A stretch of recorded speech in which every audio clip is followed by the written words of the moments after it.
శ్రీ గురు గౌరాంగౌ జయత. హరే కృష్ణ కృష్ణ కృష్ణ హరే హరే, హరే రామ రామ రామ హరే హరే. భగవద్గీత యథాతథము 3వ అధ్యాయము కర్మయోగము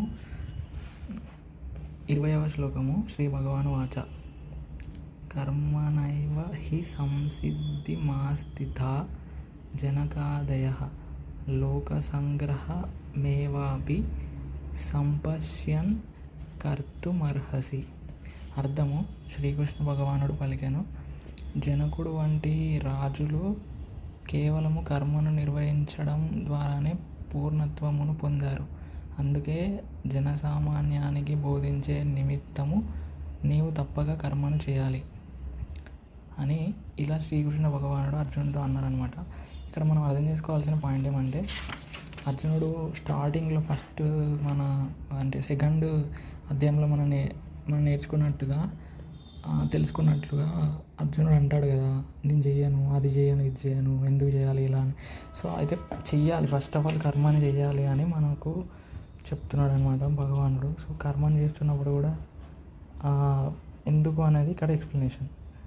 సో కొందరు ఉంటారు, they don't need to do the karma at all, but like Janaka Maharaj అంటే మనకు తెలుసుగా, సీతామాత వాళ్ళ తండ్రి అండ్ రాముడు శ్రీరాముని యొక్క మామగారు అవుతారు అనమాట.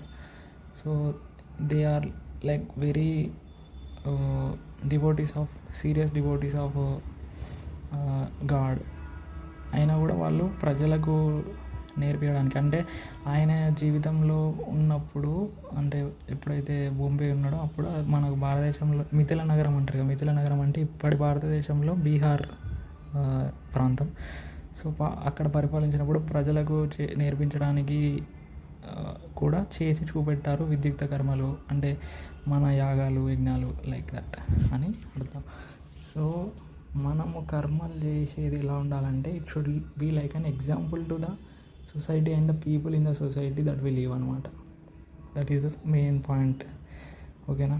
So comment your thoughts also, మీకు ఏమనిపించింది అనేది కూడా, and suggestions also, and also correct me if I am wrong, and don't mind if I am wrong, and also tell me if anything is wrong, and hope everything will be good and you learn something new today. And Hare Krishna.